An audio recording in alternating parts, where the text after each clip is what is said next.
It's time to get sexy, so watch Secular Sexuality live Thursdays at 7 p.m. Central. Visit tiny.cc/YTSS and call into the show at 512-991-9242 or connect to the show online at tiny.cc/callsex.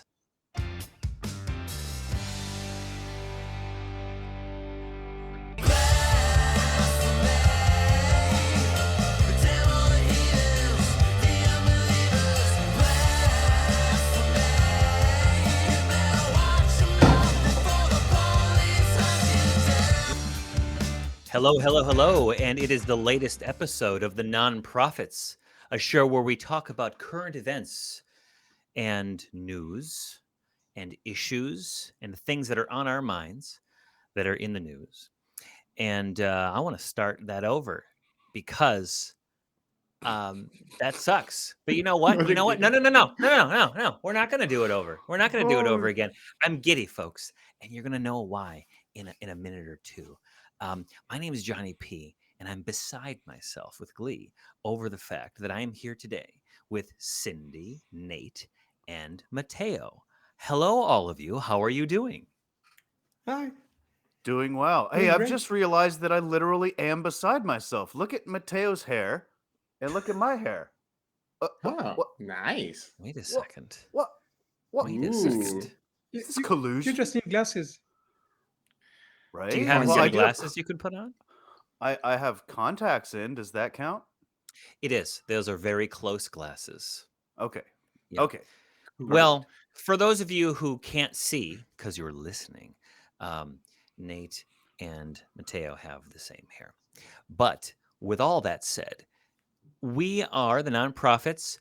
We are a product of the atheist community of Austin, a 501c3 nonprofit organization dedicated to the separation of religion and government and the promotion of positive atheism. Did I get it right this time? Nailed it. Nailed it. Finally. Yeah. It's fine. It's fine. No one will know. No one will know that I screwed up. But you know what? We didn't screw up so bad because we here at Nonprofits HQ would like to say a little bit of something to you from the cast and the crew of this little show. Thank you.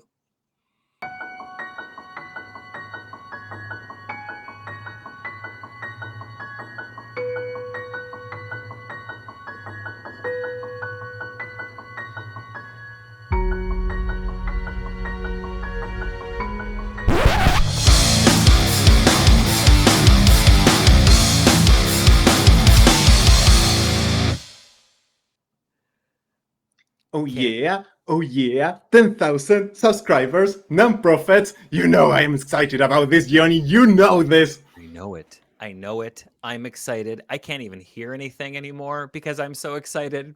But we did it, folks. We got to 10,000. Not only did we get to 10,000, we got to 10,000 as of recording, 10,104 subscribers to our program.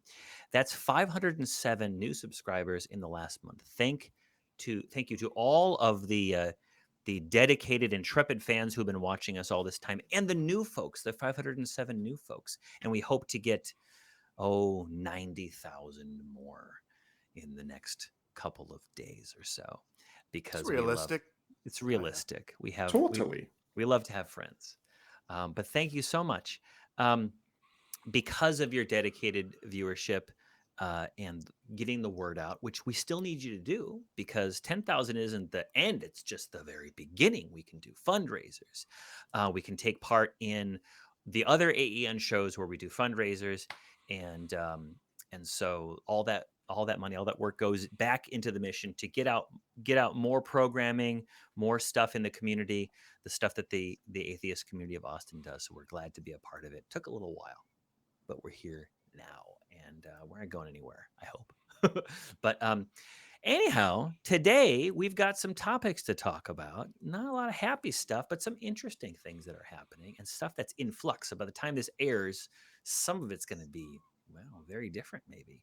We've got the Rittenhouse trial, and we're going to be focusing specifically on some conspiracy theories and some strange things about the trial.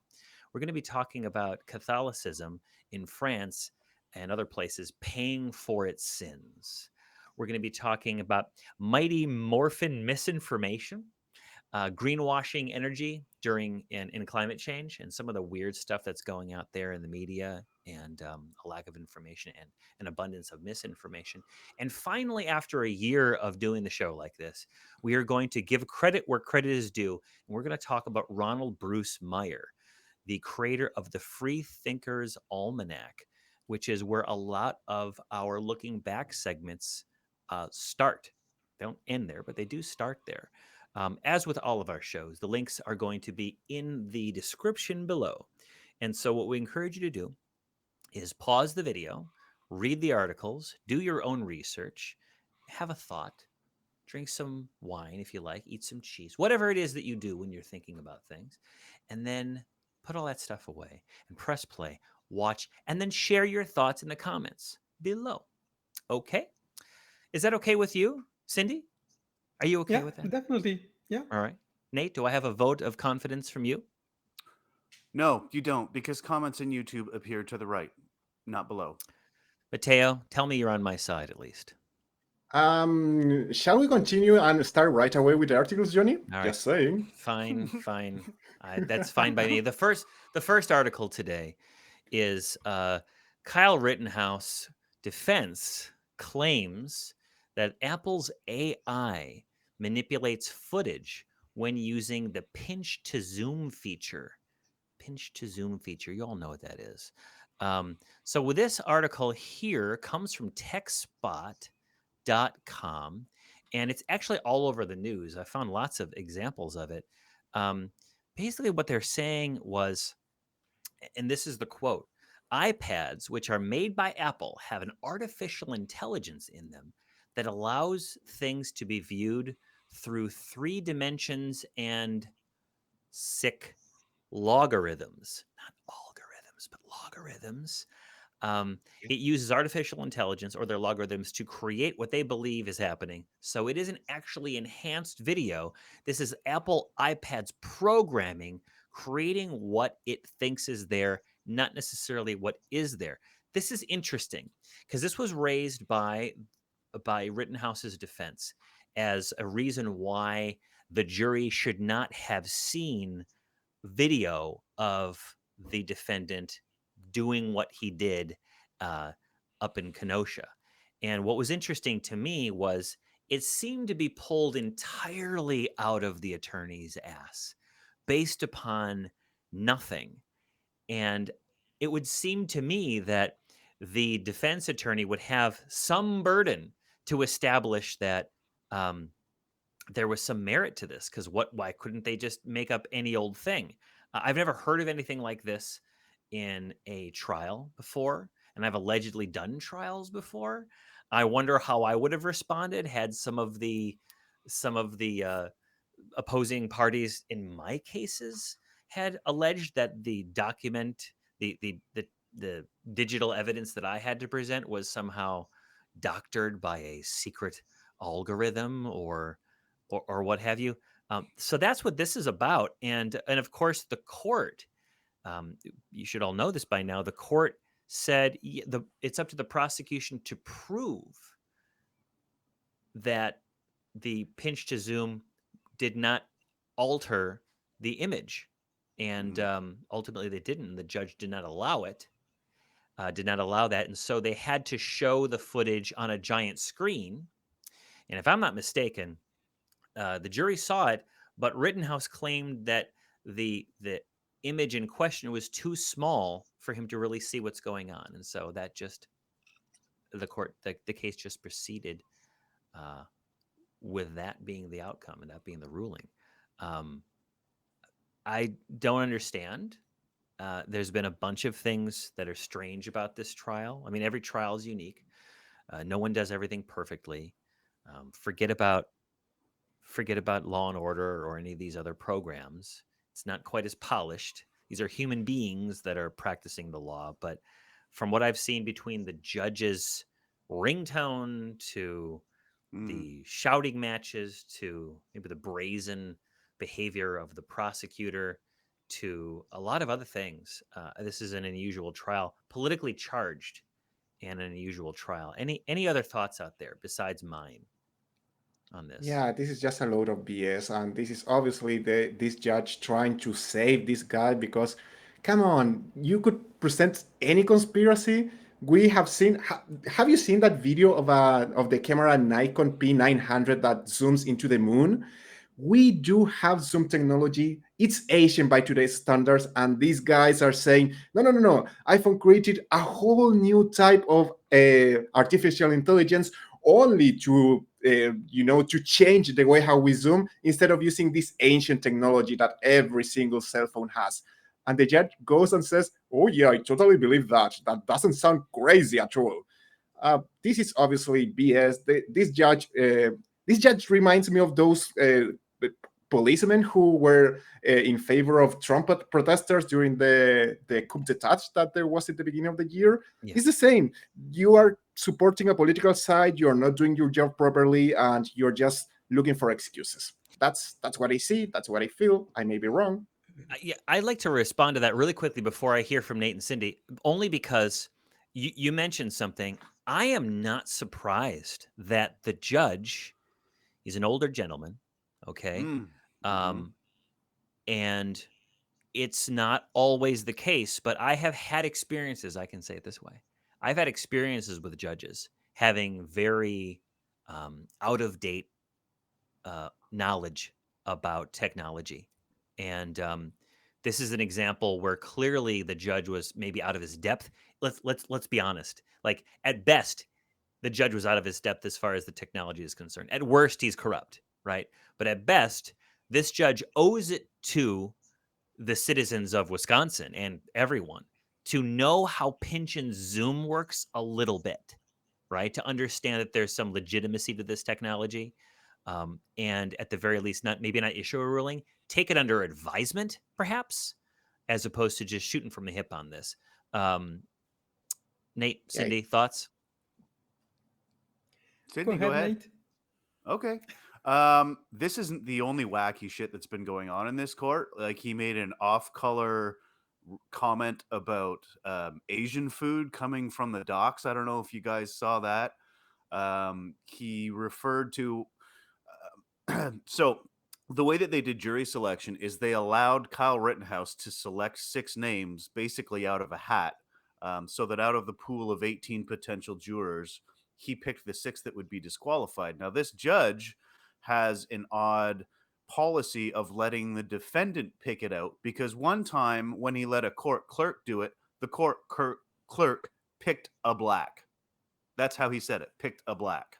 So, I mean, that's not really how people who aren't racist refer to people of color. Like, it's not a this, a that. I looked into the Asian comment and I didn't think it was all that bad. But yeah, this is the problem with having a 76-year-old judge who, to me comes off as a bit of a Luddite. And the other thing that I find pretty telling is that just today, the defense moved for a mistrial without prejudice because of a video formatting error. Did anybody see that? So they sent No. the prosecution sent a video to the defense that its original form was something like 11 megabytes, and then when the defense got it, it had been compressed to about 3 megabytes, just because of the conversion from going from an Android phone to an Apple or something like that. And so they're trying to get the whole case dismissed with, I think it's with prejudice, basically meaning that he can't be tried again. Based what on like, what do they have to hide? Like, why are they trying to get this video discluded from evidence? I mean, that's pretty telling to me. What do you think, Cindy? Yeah, I think it's pretty obvious that they're desperate because they know they're going to lose. They know they're not on right side of history. They know that, so they're desperate. And but what scares me here is that it might set up a precedent. I mean, if you know you're losing your trial, then what prevents you from pulling another stupid conspiracy and then say, yeah, the defense has to prove my conspiracy is not right. And the second thing is that the judge, he should be able to understand what shifting the burden of proof is, and he shouldn't be allowed to do something like that. I don't know. It's very very weird for me to see something like that happening. Um, but yeah, the fact that judges are often elected, I think that's a problem. See, Yeah, well, okay, the Johnny, go problem ahead. with the problem with judges being appointed, it creates a whole other slew of problems, right? Because then it's one step removed from the populace selecting what kind of judiciary they have. I mean, it's not without its problems to elect. Uh, it's not without its problems for appointing. I wonder if there's not some sort of, I don't know, a panel. It sounds like like Communist Party politics, where the party selects certain people for a vote, and then they would have the populace elect one. But if there be some sort of qualification, this is not an entry level judge. This judge, if my understanding, is quite experienced. I think just what we're The seeing here. most, I think. I think he's the Yeah. longest standing member of the bench. Yeah, and a judge of that age, let's not be age discriminatory here. That's not unusual for a judge to be in that age range. Um, and what's also interesting is I find that, and it's hard to say this. I mean, I don't practice, never have practiced criminal law. Well, I have a little bit, and I won't go into it. But the judge's task is to ensure that the procedures are followed with a strict level of care, because of you are taking away potentially someone's liberty forever, or their life in some cases. And so even conservative judges can err on the side of um, the accused in a case like this.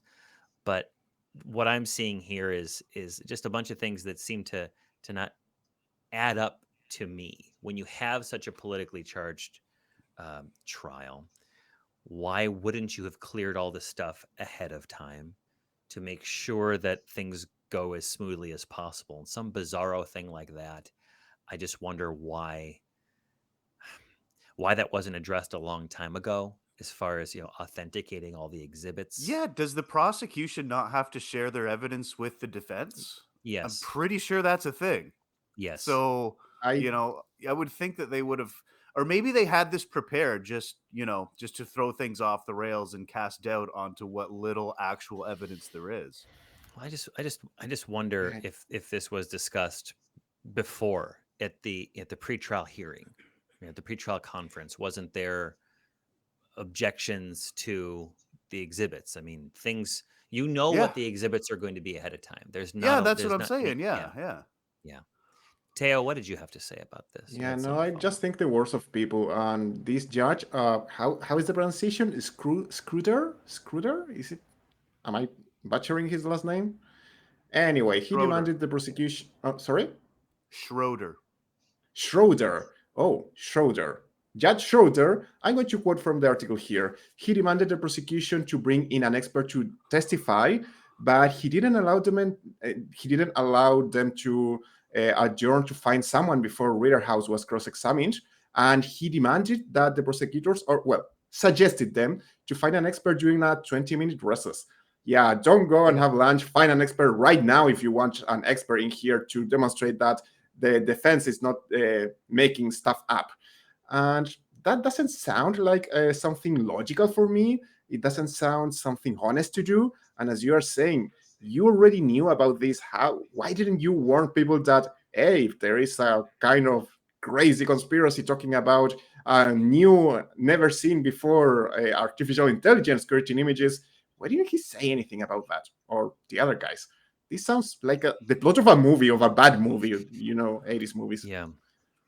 Yeah, and where do you find an expert on that matter.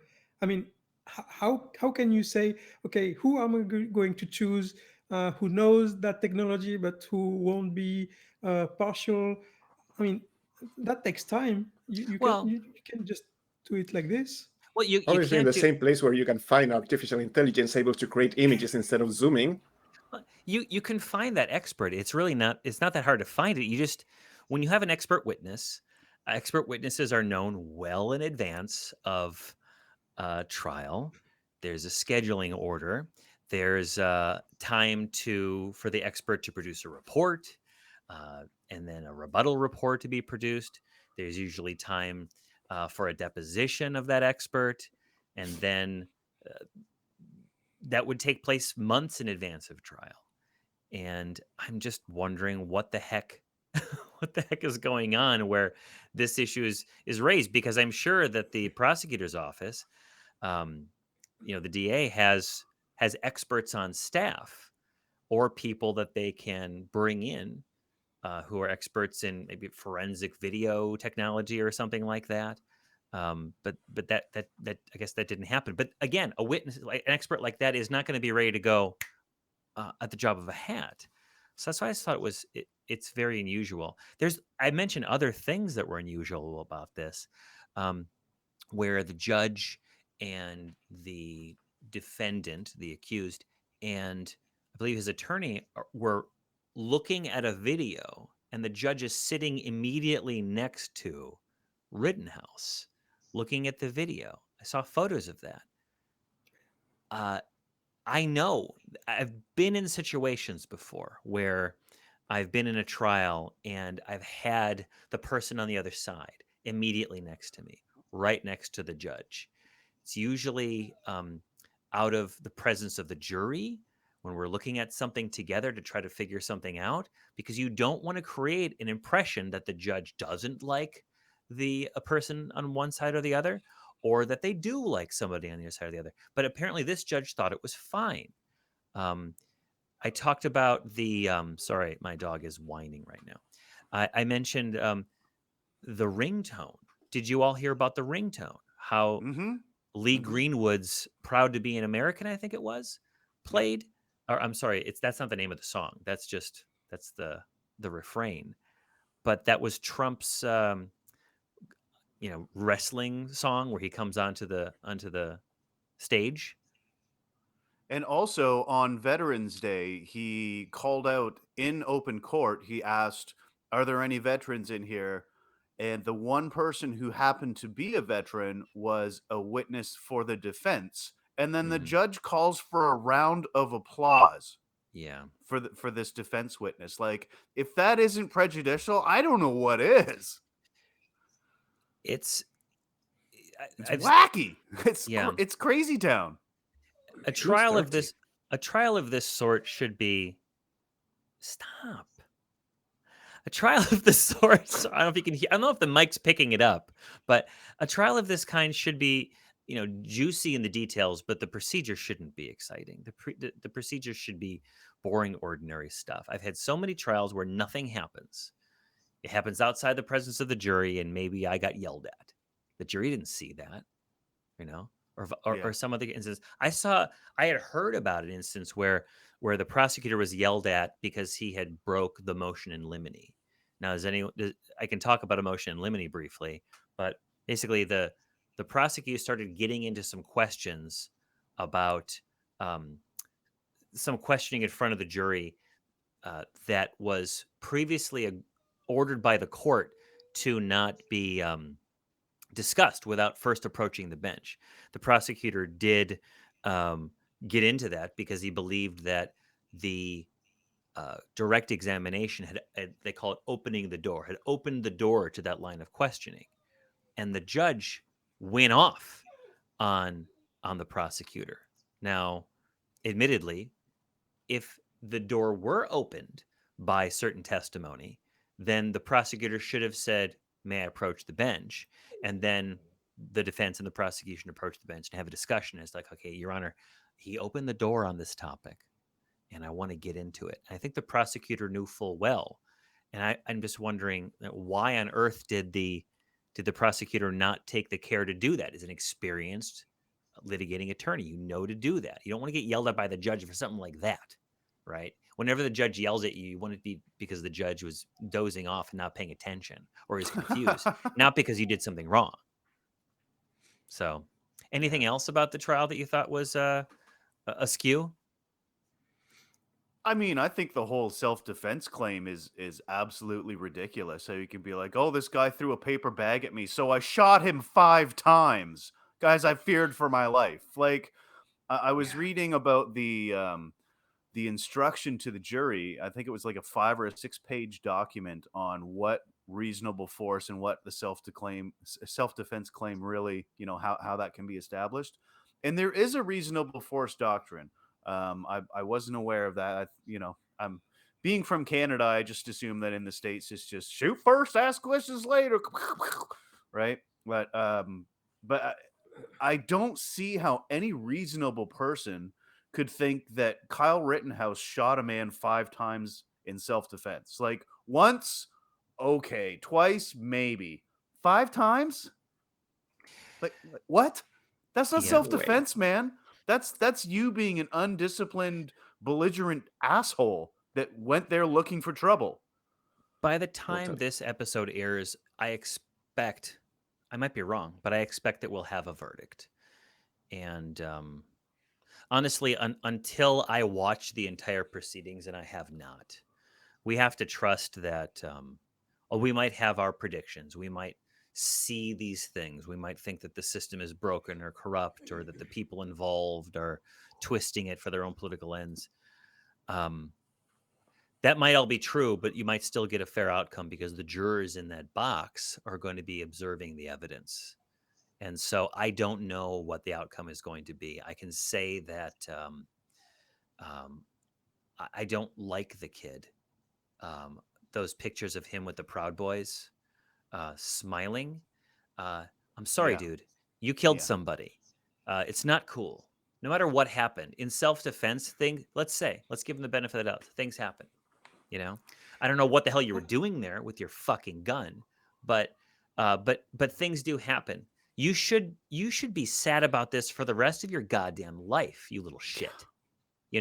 Not posing with a bunch of alt-right people. Let's leave it at And that. there shouldn't be people supporting this guy. I mean, that's painful to see. So painful and sad. Just remain neutral. Wait for the system to give an outcome. Don't support this kid. You don't know. I mean, dunking on him, I suppose, is the other side of it. But the fact is, people are dead. Some kid who had no business being there shot some people in self-defense. Kind of hard for me to believe it. But Uh, I don't know. yeah, Cindy, I just be the saw last word. a meme yesterday. It said, if Rittenhouse went in there because it was so dangerous, then how come the only fatalities that night are the people he killed? Yeah, And I Yeah. found that pretty relevant because yeah, the entire defense of his position relies on the idea that he went there because there was some kind of danger, and then he got in danger and then had to strike back. But he didn't have to be there in the first place. yeah, yeah. Yeah, I think it wasn't even his state, right? No, I think it was from Yeah. Illinois, I believe. Yeah, again, we talked about this. I saw some commentary in the news.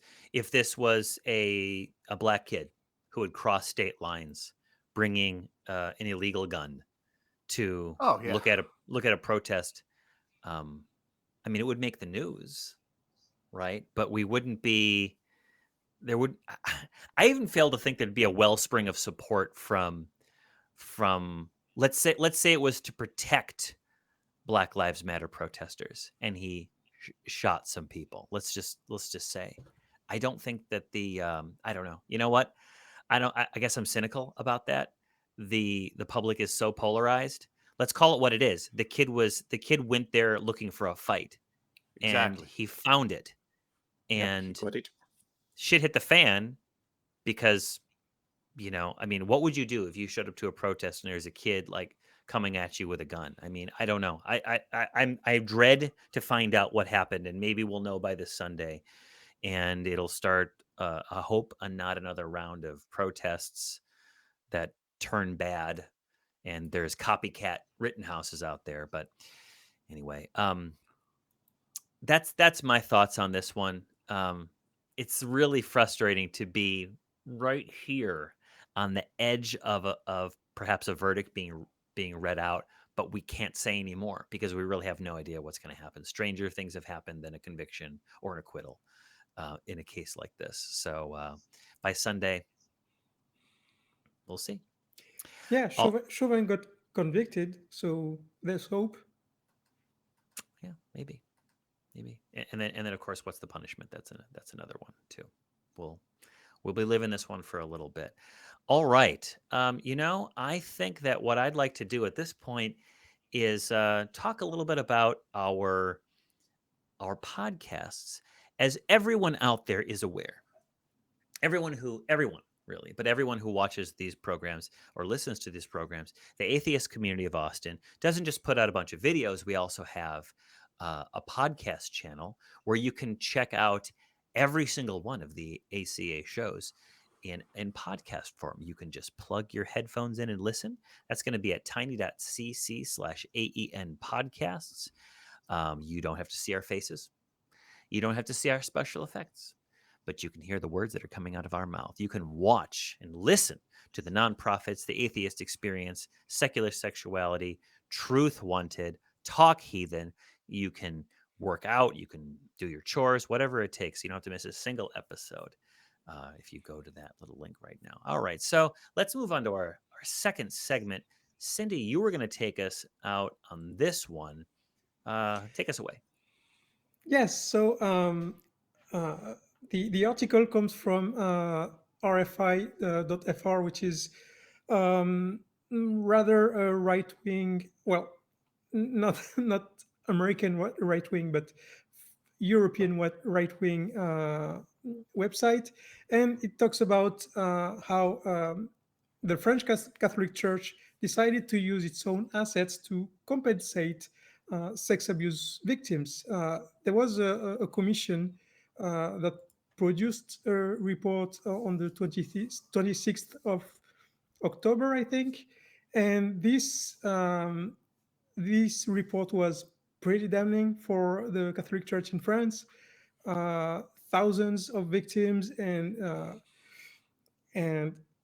a lot of cover up from the Catholic Church. So the article talks about um, how the officials in the French church decided to um, indemnify the victims and decided to do that by selling and managing um, their assets.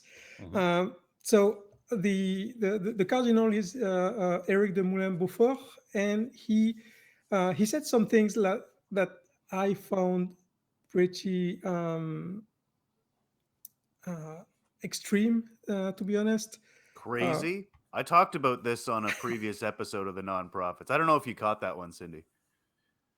yes, yeah. Yeah, it's Um, Can you give us an example of something that you thought was off the off the rails? so Crazy. yeah, he said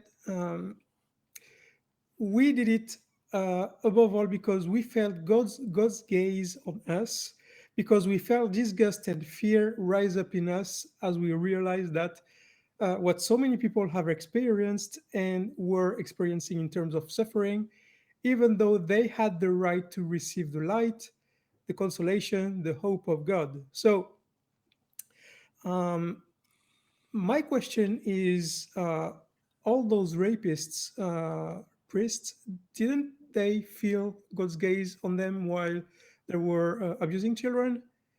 Because if they did, how could they still do it anyway? And if they didn't, then where was this God? Uh, God's gaze and isn't like Sauron's gaze. It doesn't pierce flesh yeah, and Yes, yeah, can stone see and everything. rock. unfortunately, Right? They ducked behind somewhere when they were doing it. Yeah. or maybe yeah, they stayed and perfectly also in still. because God's vision is based on movement, right? Sorry, Cindy. Yeah.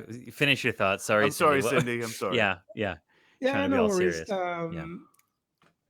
Everything he talks about is about indemnization for the victims, Mhm. and nothing, not a word about how to prevent it from happening, and or how to sanction those who committed those crimes.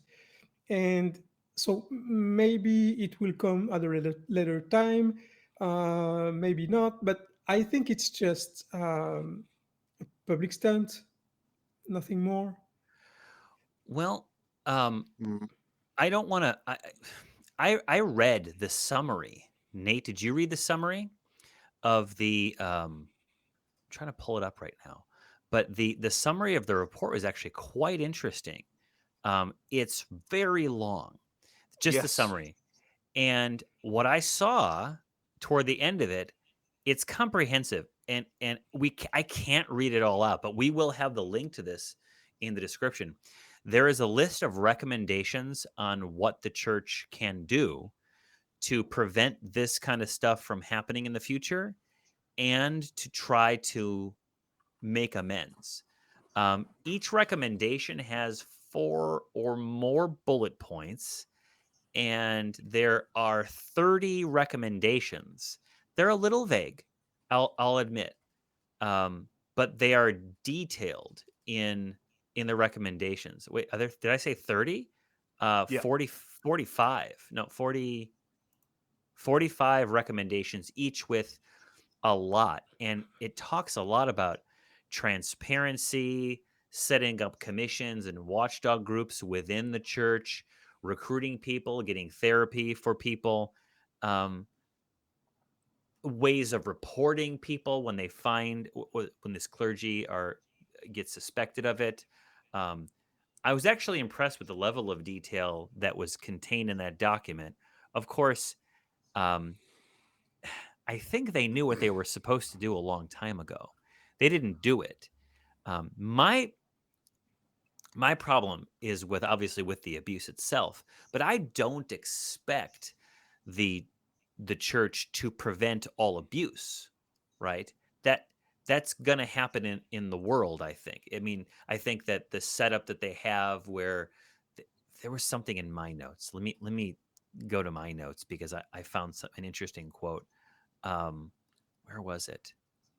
Can I just quickly Yeah, jump while in? I'm looking, you do it. Yeah. Okay.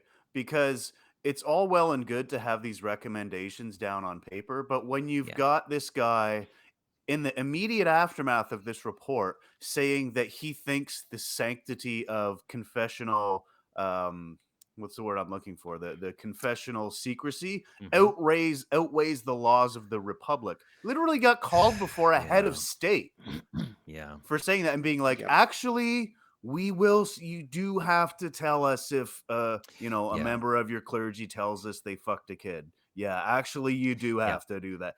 So it's just the hypocrisy of the Yeah. church is just, it just floors me. So I don't buy any of it. I saw language in the summary talking about there being special exceptions where if you did like rape a kid, right?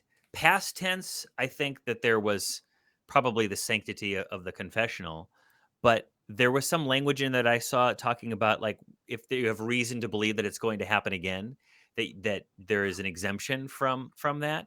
I mean that's sick, but it's almost like a if you tell a therapist that you committed a crime, the therapist is under no obligation to report you. But if you tell a therapist that you're going to commit a crime, you're going to harm somebody, certain crimes qualify, right? The therapist is under an obligation to report. And I think at the very least, that should happen. But because the crime is so heinous, I gotta say, I mean, I get what's going to happen is that these priests and these others are gonna confess it, right? Yeah, That's Never. what's going to No. happen. yeah. No, and this, as Cindy said about this, I said it last time that we were talking about something good, quotation mark, that the church was doing. I don't consider it good because they provoked the problem on the previous episode. Yeah, I'm not going to refer to that, but now the church is selling their assets. And guys, The church Yeah. has so much power, so much money. It has over 5,000 properties that it can sell Yeah. whenever it wants over there in Europe. Yeah. So only over 4,000 of them are in Italy. Those are very expensive pieces Sure. of properties. So they can sell as much as they want whenever they want. They are not losing money. No. No. I would say this is not as disgusting as the American counterpart, that they were creating a We'll Patreon asking people we'll to get donate to that. money. We'll get to that, Mateo. We'll get to Okay, that. okay. Hang on. Uh, okay, sorry, I was getting ahead of myself. You were. I'm just saying it's Yeah. not us disgusting, but still, this is. I see them as just trying to wash their image, but I don't see anything sincere in here. I Yeah. don't see improvement, and as you say, they they are not going to. Uh, they are not going to send all priests who are raping children to jail. So No. We could do a whole day on this one, but what they talked about is canon law, something that I read. Canon law was calculated to deal with sin. It is inadequate when it comes to um, protecting victims. That was something that was mentioned in the report. I think that's absolutely true. Um, they okay, talked about the one of the things that Pope Francis in his August 2018 letter to the people of God said uh, was dangerous or bad or ineffective for him. Probably it was ineffective, was the clericalism. And what he talks about here is the extreme sanctification of the person of the priest, the overvaluation of the state of celibacy and charism charism of the priest, a misguided adherence to obedience when exercised at the cost of conscience, and a false interpretation of the scriptures. I'm hitting this. This though hits me right on the head. Is that we've got this sense, and I've been complaining about this for a long time. The priest is somehow held up to be an example of someone who is of high moral quality, right? That the priest is not a human being, a human man who is uh, no better than me, no better than any of us. And when you imbue such a person with so much trust, so much reverence, you run into these problems where they will abuse the power, and and so that is true. But my question is, once again, how do you prevent that from happening? You've built up the priest to be a representative of Christ on earth, right? As God's representative, like lower tier representative. How do you get around that um, and still to protect the people from being taken advantage of, while at the same time keeping people in awe of the Holy Roman Catholic and Apostolic Church? I don't understand how you can walk both lines. You're essentially saying they're nothing special because they're priests, because they're humans. arms of Well, then religion. first they could allow them to get married, Sure. Yeah, because right now it's forbidden, and funnily it's in opposition to what the Bible says, Yeah.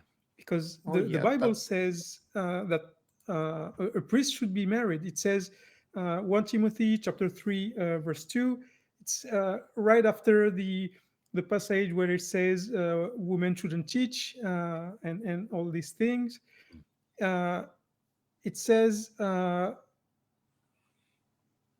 he, yeah, I forgot to copy that on under my It's all right. notes. It's all I, right. I put the quote of the woman not being a teacher, but not this one. Right. But yeah, basically it says that a priest is supposed to be able to hold his house in the same way he hold his flock. So he cannot be a good pastor if he's not a good father uh, in his family. So I don't understand why this celibacy thing has been enforced for so long. Yeah, I think It's, that's it's due to originally, weird to economic me. reasons. yeah, I it was think we have economic talked about. reasons. Yeah. Yeah, it's because if the priest gets married, he after he dies, the children are going to get some of the money that the church has have been investing on the priest. So Right. in order to stop that from happening, the church created celibacy, Yeah. and that has brought all the raping of Catholic children until Church this day. stealing your money since 30 AD. There's so many ways they could have solved that problem, right? They Oh could yeah. just say, Yeah, "Oh, you're a priest, you get a salary, and you don't get to hand yeah, over um, church assets to your little princely children." I mean, it's so easy to have resolved Yeah. that, but that was their solution in the year, I don't know, 1,000 or whenever the hell they made that rule. Well, let's contrast if we can what they did with the French church did with this other priest raising money for for his kiddie Hmm. porn Oh, case. before we do that, can I just leave with one final Oh thing on yeah, of this course you French can. thing? Oh, it's my Like, turn to jump ahead. Yes, go ahead. yes, no, but I just wanted to leave this with the audience because, like, again, the French, they're coming out with, you know what, we'll sell some of our assets to pay off the victims. Well, no shit. Like, if I get a Yeah. speeding ticket, no one gives me a pat on the back for using my assets to pay for the damn thing. Yes, Obviously, that was where it comes from. Like, exactly. this is not noble of you. This is No, the least you could do. Like, it's right. just I'm done. This is I'm what done. everyone else has Totally to do. agree. Yeah, A this is very, what everybody else has to do. Exactly. Yeah. but a very different case is what's going on with this group called Restoring the Faith. Right. Ugh. This was the second article that we've got. Yes. Yes. I don't know, Cindy. Do you want to take us to this one too? I just wanted to go back to one line in the article. It says, according to the agency, the bishops knelt in an act of penance in Lourdes, a Oh pilgrimage yeah. center in the south of France, on Saturday. An image of a weeping child was unveiled, and an abuser survivor shared a testimony during the event. Right. I think another part that sickens me. It's this attitude that uh, somehow the fault of the rapists here is not mitigated but transferred to those who are here doing an act of penance, and it's the same thing Mm, with Christ, yeah. uh, same Right. thing with Adam and Eve. I think this doctrine is sickening. Yes. Yes. The very definition of performative. But I got to put That's the my word. foot down. We have to move on to this next part. I want to talk about this priest who was caught um, with kiddie porn on his computer. We're not talking about the Catholic Church anymore. We're done, nonprofits. Nate, Cindy, poor Mateo. I yelled at him. Oh, maybe I've gone too far. Maybe I've gone too far. No, good point, Going to my Cindy. room. But so what happened here? Cindy, can you take us into this bit about this GoFundMe Yeah. priest? So Thank you. this article says that GoFundMe shuts down an appeal for priests accused of child porn. So Mhm, um, basically, it's the same thing that happened with Rittenhouse when mhm, he got in jail. He mhm. raised a GoFundMe page to pay for his lawyers and everything. And here the same thing happens. So the article says it's reported by the Catholic News Agency that the traditionalist Catholic media organization Mhm. Restoring the Faith is convinced that Rhode Island priest Fr. James Jackson above had been framed and that hundreds of indecent photos of pubescent females, including infants and toddlers, found on his external hard drives, had Mhm. been planted. Right. Oh, It's So, possible. what a surprise. It's possible. Gosh. Anything yeah, is I It mean, is possible with God. possible. It's extremely unlikely, It's but extremely it's unlikely. possible. I've seen Um, it in the TV show Mr. Robot, oh, hey, but there you go. other than that, I like to cite the case of Mr. Robot, Your Honor. I'll allow yeah, it. Oh yeah. I'll allow it. I'm the guy. I'm the judge from the Rittenhouse trial. Um, Yeah, Occam's razor. What is more likely, right? That somebody yeah. stole his drive to put porn on it, or that he got it for himself?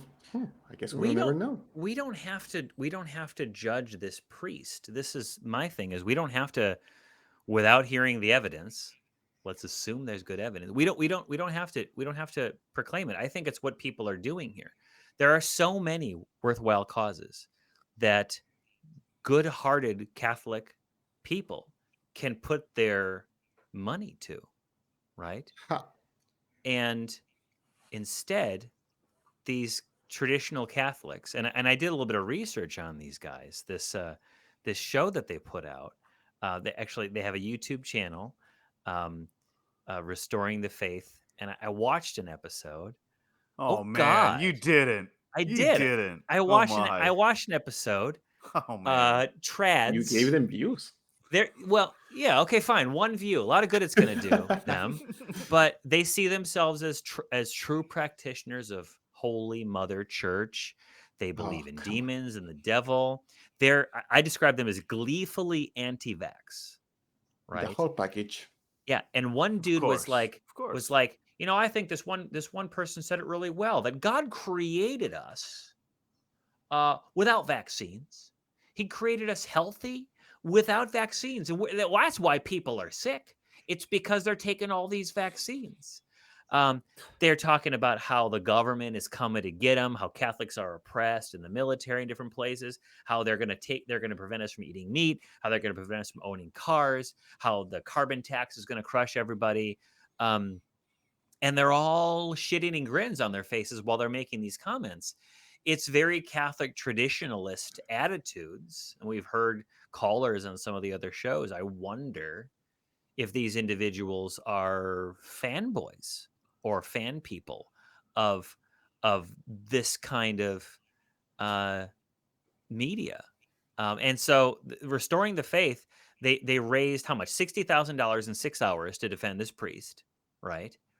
And 140, they got busted. GoFundMe said no, took it off there. And so they moved it over to a Christian crowdfunding site, Give, Send, Go. And that amount was kicked up to $146,000. So that was quick to defend a priest on accusations that his kiddie porn, which was found on his computer, was somehow it was planted. Well, I'd sure like to see what happens with that. And who knows? Maybe that's the case. But I'll believe it when I get evidence for it. Yeah. And this is these are the people who will uh, prevent or try to prevent abortions because they want to save the future children. And when Ooh. the children are abused, they take Yeah. the side of the priest. So it's so hypocritical all over. It's amazing how you can be on so consistently on the side of authority. And as the words came out of my mouth just now, I'm going to issue a slight change to what I said. I'll believe it when I see it that the evidence of his kiddie porn was planted. I'm not assuming it. I can't assume it. I have in the back of my head, yeah, of course he did. He's a priest. But I need to step away from that attitude, because that's my anti-religious thought kicking in. He's innocent until proven guilty. And when a jury decides in the opposite direction, then we can think he's just another priest who likes to rape children or fantasizes about raping children. I've said it before. You're a better Yeah, it was person than like me, Johnny. it was a secret agent from Antifa who were like rappelled in from the roof and dropped the flash drive down and planted it, and then do do do do do do do, because that's more likely than yet another pedophile priest. Yeah. Right. Yeah. I will just All say right. that it sickens me Yeah. so many people trying to giving money to defend this guy. That makes me very sad. It's sickening. Yeah, it's sickening. It's It makes sickening. me I'm with sick. you. I'm with you. How can you do that, people? It's painful. Again, Cindy, last thought from you, and then I want to say that then we got to move on. Yeah, last question. What do you guys think about this trend to ask for GoFundMe things to cover the expenses, regardless of whether you think the guy is guilty or not? What do you think about this? I think the man is entitled to a legal defense. Yeah, agreed. Agreed. And I don't really have a problem with crowdsourcing that. But what bothers me is that you're a member of the church. I think the church probably should cover it, and then they should be liable for the payout as well. The Not church him. should pay for the The church lawyers, should. and if Yeah. churches cannot pay for the lawyers, the state is supposed to give you a lawyer if you cannot pay it. Why are you Well, giving extra money for no, what? no. No? If he doesn't qualify for it, he does qualify. He's a paid priest. I think the church should pay for his legal defense, and then should be liable for the damages, and that's bottomless pockets as far as I'm concerned. Exactly. Hey, look, we've got to move on. We could talk more about this. If you haven't seen all of the shows that the atheist community of Austin puts out last week, here is a clip of what you missed. Oh, every time I see myself in one of those recaps, I just imagine just how proud my mother must be of me and all of the things that I've accomplished in my storied career. It's funny because the religion spiritual thing butts heads, but they're the ones telling each other that your position makes no sense and is unfounded, and I'm just sitting there just like eating popcorn. I have to say this because it's in my Chicago contract. Green Bay, Green Bay, Green Bay.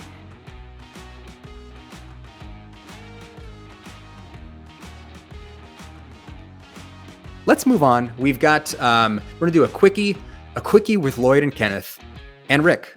I'm not sure I signed up for that either. But... Like if I were to say that the Catholic Church is like an international criminal cartel that protects pedophiles, would that be an example of like a thing that would be like offensive to the Catholic Church?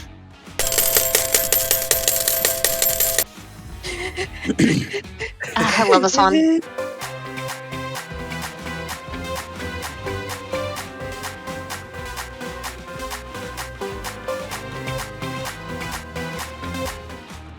Green Bay.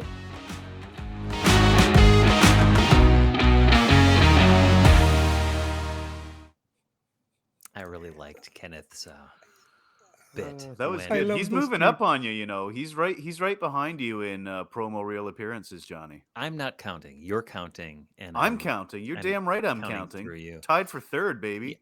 Yeah, I love how Kenneth made that comment. Very relevant to our episode today about. I was the going to say the Catholic same. Church. Yep. And Totally. we got to get cooking here. Mateo, you're taking us into segment 3. It's about greenwashing. Go. Yes, this is an interesting concept. Greenwashing. What is that, people? I had no idea about this until now. And yep, greenwashing is the process of conveying false impression of providing misleading information about how a company's product are more environmentally sound than they really are.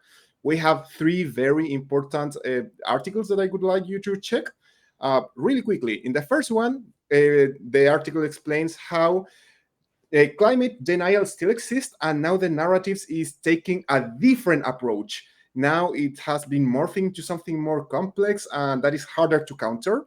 For example, doomerism, the idea that we can do nothing about climate change and we are doomed, so there is nothing else to do.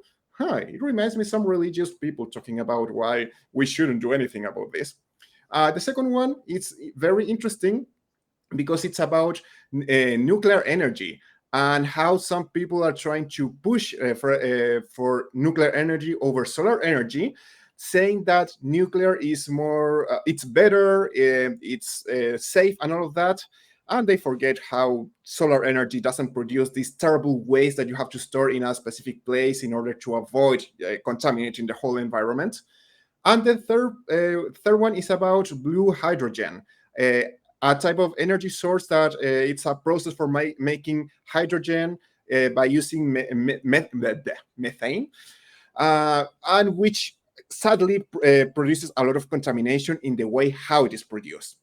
And of course, I want to start with the first one right away about this doomerism. And also, I would like to give a big shout out to Climate Bird, an AI platform that expose the ways in which companies selectively cherry pick climate risk information, incorporate climate financial disclosures. And this leads to several examples that I will mention later about many companies, including Coca-Cola. Yeah, I'm not drinking Coca-Cola right now. Maybe I am. How they are, and many more. I will mention them later. how they give you this specific information, or they say we are doing all of this to help the environment, and they hide what they are really doing. So yeah, that was my introduction, guys. What do you think? I would like to start with Cindy's opinion about this. Yes, Cynthia. Cindy, what do you got? Cindy, what do you got? Shame on you, Yeah, I Johnny. have two things.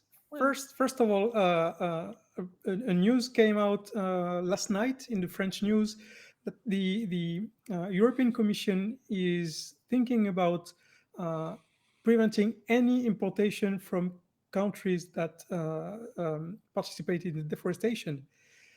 So, yeah, they're proposing a law that would prevent the entry on the European territory to any company or any country that has an impact on deforestation. And I think That's that's a good awesome. thing. Yeah. I hope it will go through. I don't think it will happen tomorrow because Sure. European Commission is Well, big thing. Well, there are a lot of good things happening, but let's keep it to this. We're talking about specifically climate change misinformation, and unless that's misinformation, looking at the article that we've got here. I mean, I did a little bit of research. This is not unusual. Um, theconversation.com surveyed more than 1,700 adults living in the UK and found that almost half of the sample were unable to correctly identify 50% of fake climate change news headlines.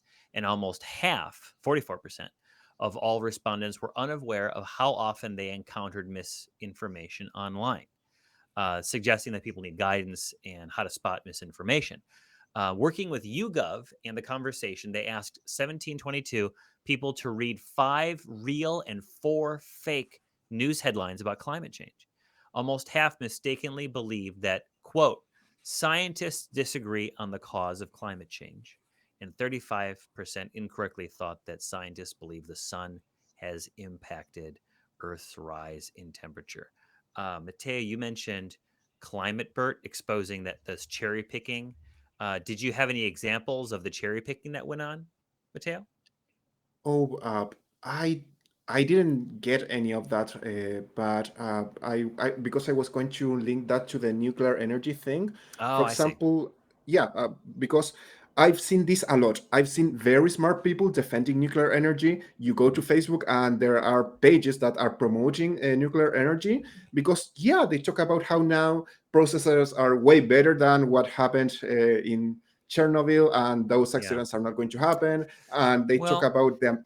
Oh, yeah. I was Well, going to say they talk I about the want to amount of talk about. energy to produce, and they Go don't ahead. talk about the waste. So that was Yeah. my example. Well, okay. That's very relevant. Okay. That's true. I think we're getting ahead of ourselves. We're talking about the nuclear energy before we're finished talking about the misinformation, but you hit it on the head. You're right. There's a lot of misinformation about nuclear energy, and that does directly relate to the next segment. But Nate, did you have anything to say about the misinformation part of it? The greenwashing. You know what the first rule of Dunning-Kruger Club is, don't you, Johnny? No, what is it? The first rule of Dunning-Kruger Club is you don't know you're in Dunning-Kruger Club. That's right. You don't know. That's why you can't spot the fake headlines, my friend. That's true. They're all meeting in a basement to pour over fictitious headlines and shit that Procter and Gamble just cooked up. I think it was in the conversation.com. We'll have the link in the description. They talked about different approaches on how policymakers, organizations, communicators, and individuals can help identify and counter climate change information. Let me back up a little bit. Let me say this. I have some experience in environmental law. It's been an interest of mine for some time. And I remember when I first got involved in it, the conservatives who were in the pocket of big oil were like, oh, yeah, it's not happening. It's just weather patterns. It's just more clouds. It's just nonsense. All right. Ignoring what the scientific consensus says. Then now they're saying, but it's sure there is a change, but it's not from human beings. And then others are saying there's a change and there's human beings and we can do something about it. Technology is going to save the day. It's not by cutting back, it's by new technology, new innovation. And others are saying there's nothing we can do. We're just going to have to ride it out. All right. A lot of misinformation, I think they keep on backing up. They keep on getting painted into a corner, and they keep on changing the tune. And they realize that by the time something actually happens and life starts being negatively affected, they'll be out of office. They'll be long gone. But we can Life vote them has out a of office. And they're rich, so And they they're don't rich. care. We They're can not vote gonna them- they're not gonna starve or Yeah. die. They don't give a shit. We can vote them out of office sooner if we can get the people out there to actually pay attention to what the science says. And so what do they say? So this suggested different approaches on how we can get the information out there. One of them, deploy online intelligence research to help identify the false narratives. You see a lot of stuff like that. You see algorithms that are pointing out fake news, right? Swift I know, yes. takedowns of climate change misinformation on social media. We saw it with COVID. We saw it with the election. Let's get it out there with regard to climate change and the different effects of the various energy sources. Pre-bunking, which I really thought was fun. Running countermeasure campaigns and pre-bunking, which is like, okay, this is a narrative. Before you've heard the narrative, let's hear what the actual science says and get people, I don't want to say primed, but at least conversant in the way that the science works and what the discoveries are. Specialized training, teaching people how to fact check. That's the biggest thing. We've talked about this a bunch of times. But one of the biggest definitely. things is inequality and poor education. You know, I think I mentioned this before. I stalk a very proudly ignorant friend of mine from a long time ago, and he just spits out all this stuff. He's towing the party line. He is very clearly being led by whatever the media wants him to believe, and it's whatever is new, he's there too. And so I would say he's probably very poorly educated on the issues, how to spot bad, unreliable news sources. And so let's, I think exploring this, promoting these policies, teaching the people around you, engaging in these conversations. With that said, investing in educational programs. No one wants to spend money, but they should be spending money on education because I think it reaps a lot more than is sown. Now let's talk about the nuclear article, please. Mateo, do you have anything about the nuclear article that you wanted to add? Well, I was going to link the thing of the nuclear article towards all the companies that have been have been lying about the stuff. Yes, yeah. please. I will mention Volkswagen. They were found cheating about the emission of their vehicles. So that is one example of how these huge companies are lying instead of, and this is not, I wouldn't call it cherry picking. It's just lying, and that's it. Yeah. Nestlé released a statement. Yeah, of course. Nestlé in 2018 released a statement saying that it had ambitions for its package to be 100% recyclable by 2025. They have done nothing to do that.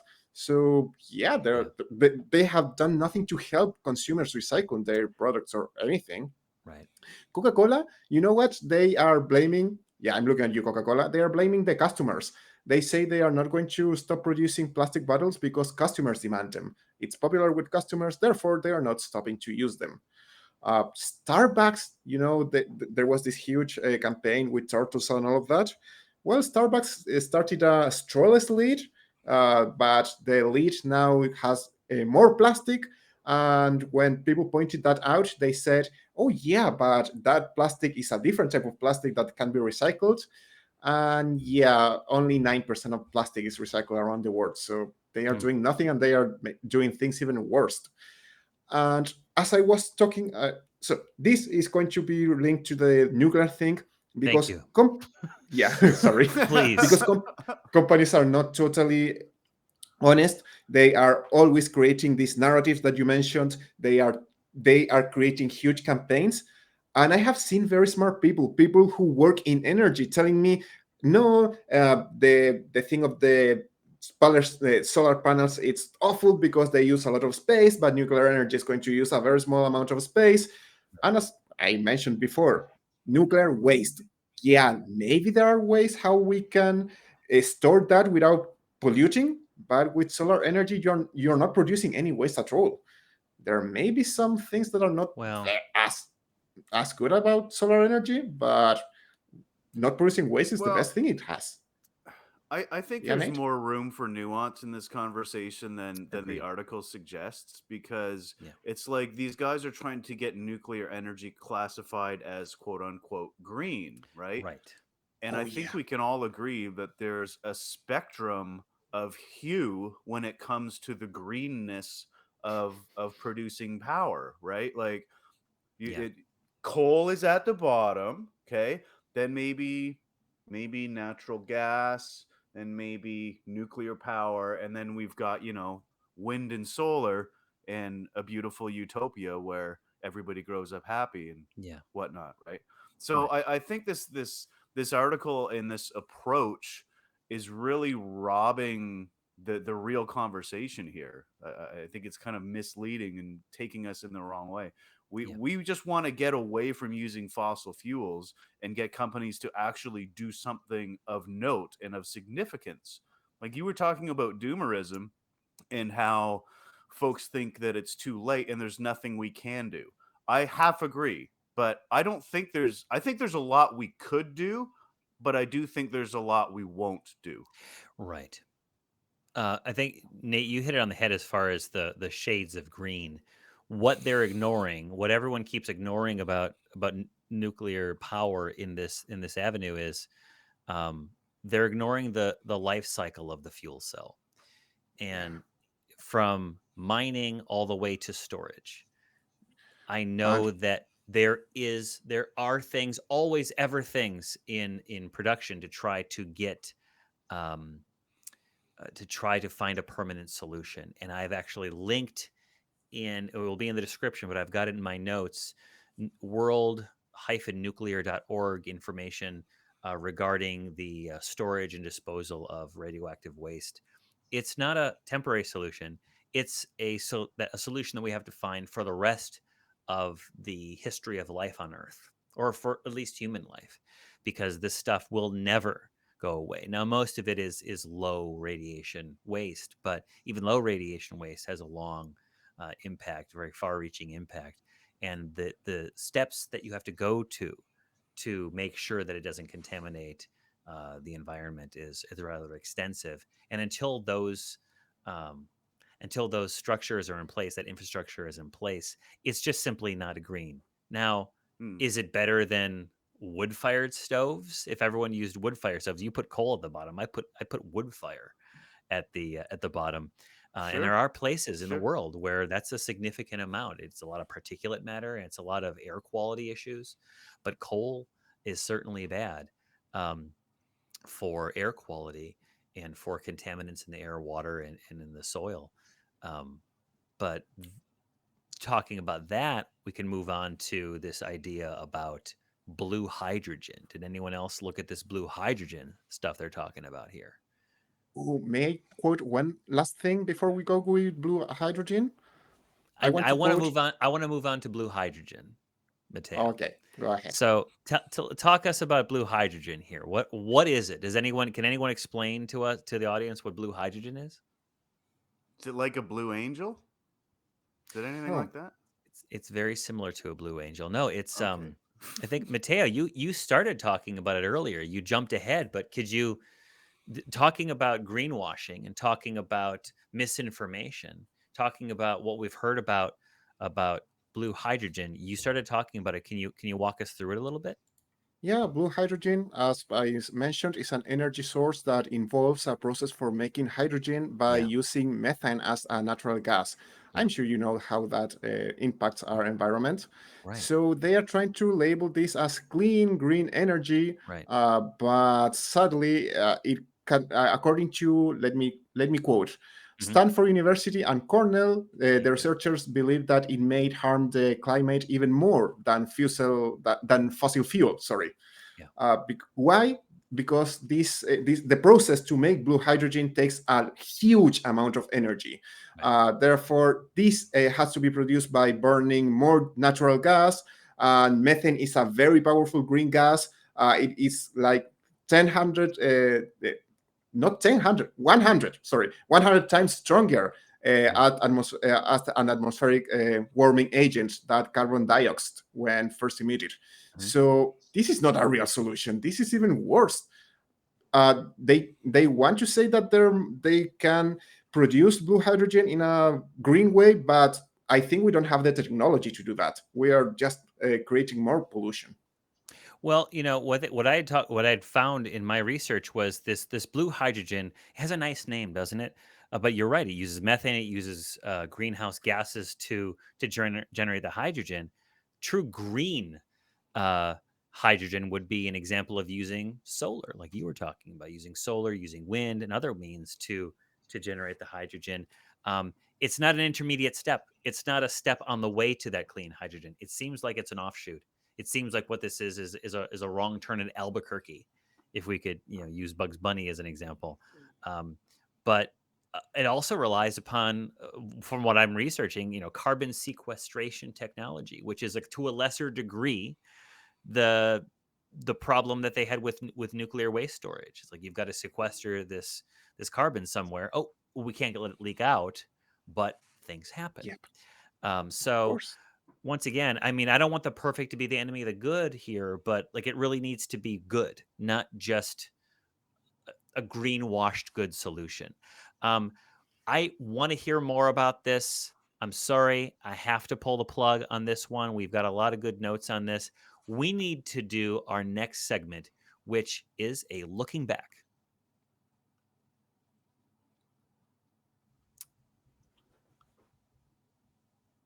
It still is a looking back. Where is it? I feel bad for Cindy because she didn't get to contribute too much to that. But is it back there? Where is it? Yeah, I thought we had a little thing to go there. But today, looking back, we're going to be looking back at someone that we have been blatantly plagiarizing and borrowing from. Okay, not plagiarizing, but borrowing from. One Mr. Ronald Bruce Meyer, who celebrates his birthday here on November the 23rd. So yeah, this guy is the creator of the Freethought Almanac, which is for all of our looking back segments. We quite frequently borrow from him. This guy sounds like an interesting guy to have a beer with. Bit of a polymath. Let's see, what's he done? He's done voiceover work. He's had a career in radio. He's dabbled in real estate, healthcare, construction. So he's kind of like me, only successful. And our birthdays are 2 days apart. So we're both Sagittariuses. Not that we believe in astrology, because Sagittariuses are skeptical. But yeah, this guy is... That's an Arthur C. Clarke quote, by the way. I like that one. That's good. It's a great one. And this guy is prolific. He writes a ton on his blog. And despite my initial determination, he's actually quite lively to read. He's a really fun guy to read. He writes with verve and passion. Stop laughing, Johnny. I see you over there. Here, behind the scenes, I get a message from this guy. All right. Why are we doing Ronald Bruce Meyer? Who is this guy? And I'm like, what do you mean? Did you look at the thing? Yeah, I guess, but he seems kind of a boring dude. I'm like, did you look at the website?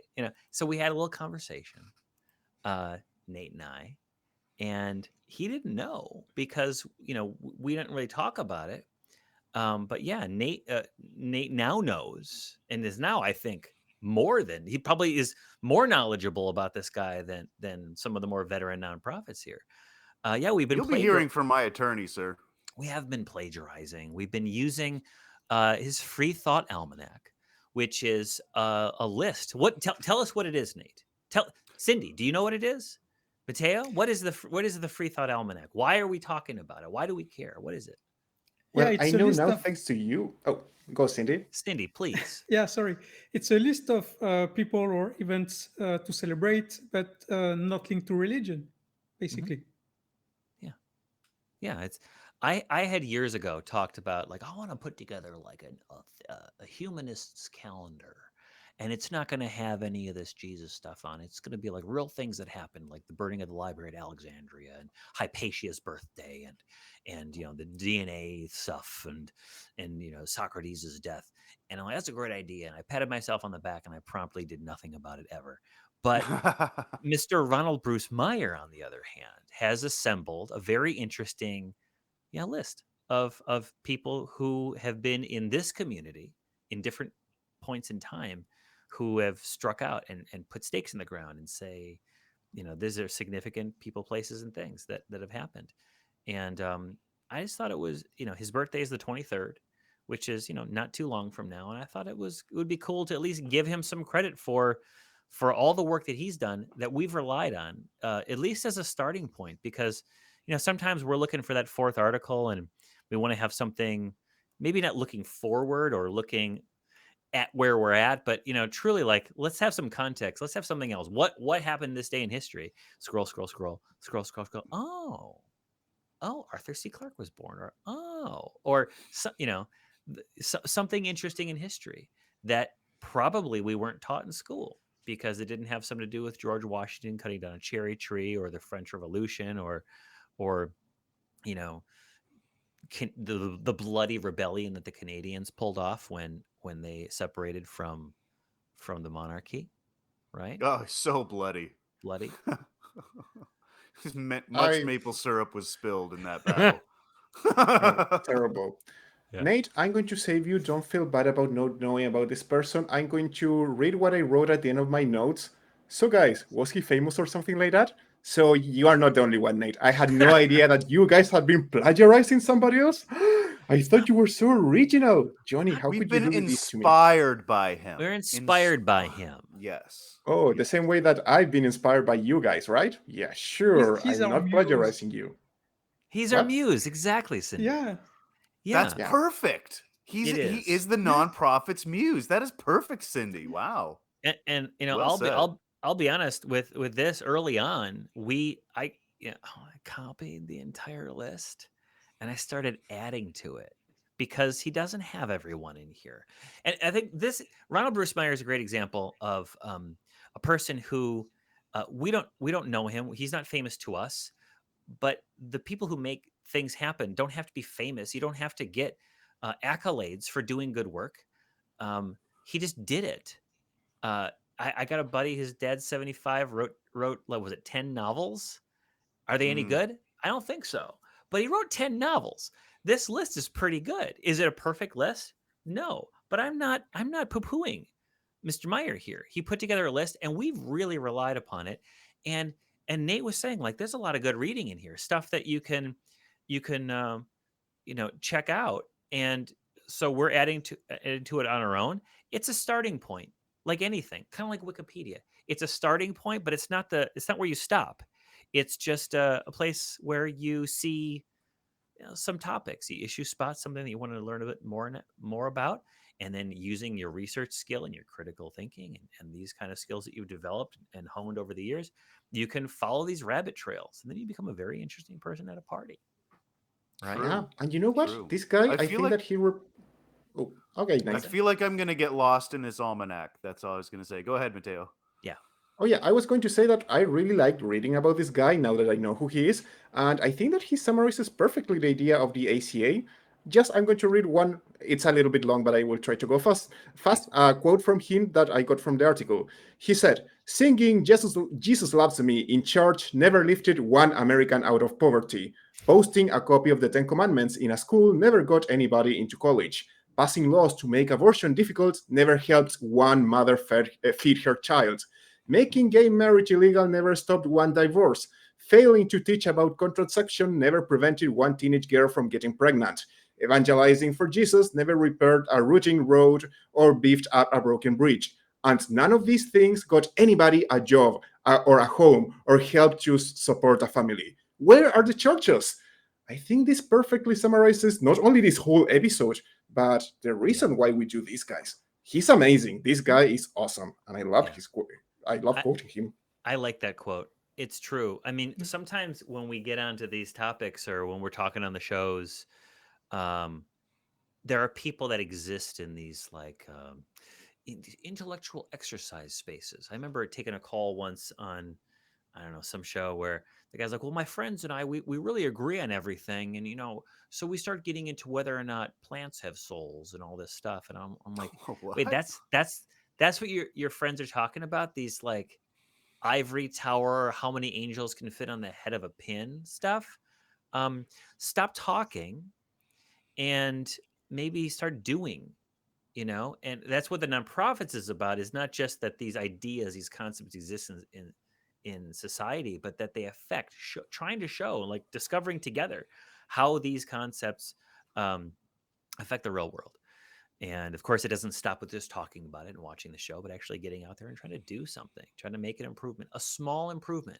Don't expect to be, I don't know, Isaac Newton.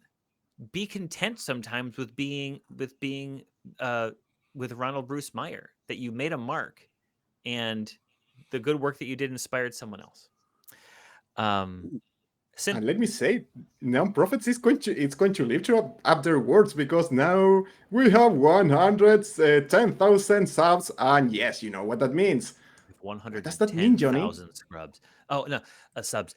We can do fundraising. Cindy, I want to give you the last thought on this one, because poor Cindy. On the whole episode, I just suggest people to look into agnotology.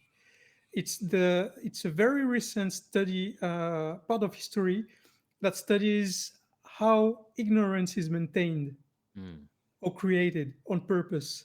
What was the word you used? What was it? Agnotology. Agnotology. AJNOLOJY. To the Google mobile. Yeah, it's very recent, but you can find articles about this.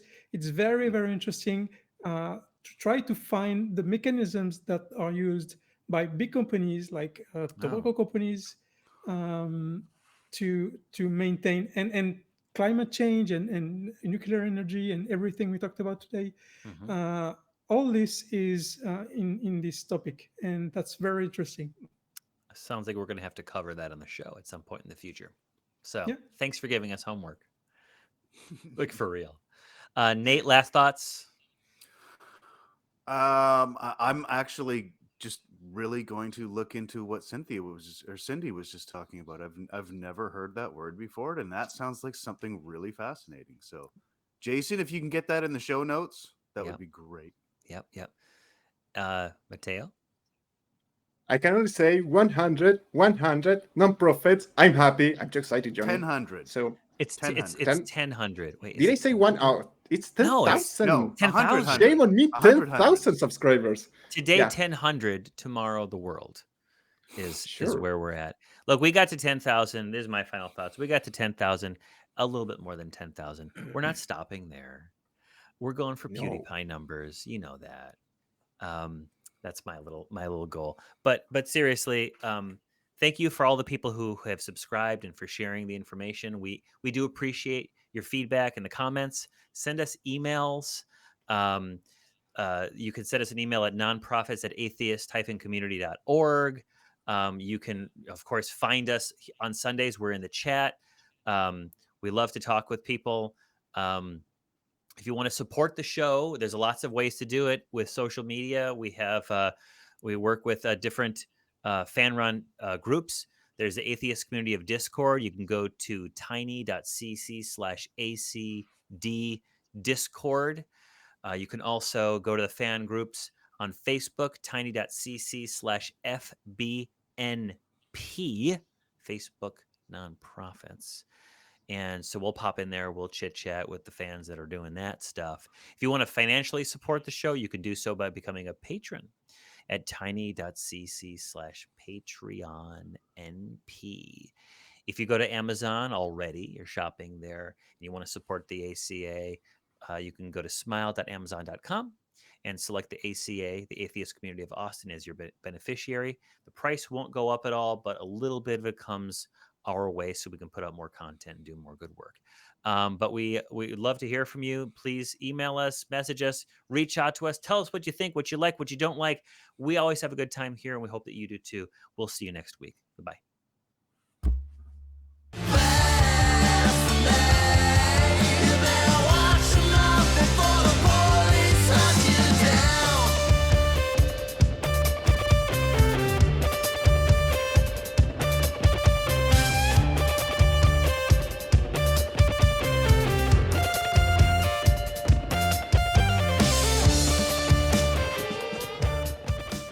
Watch The Atheist Experience live Sundays at 4:30 p.m. Central. Visit tiny.cc/YTAXP and call into the show at 512-991-9242 or connect to the show online at tiny.cc/callaxp.